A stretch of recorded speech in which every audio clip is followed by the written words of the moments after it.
far as my statement that healthcare is not a right, I mean that very specifically. I think that we really, really overbroadly use the word right.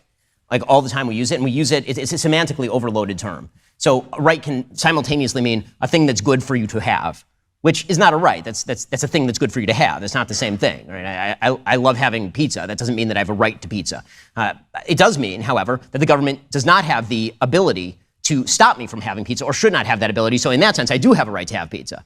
So I don't have a right to have pizza provided by you, but I do have a right to have pizza that the government cannot prohibit me from having.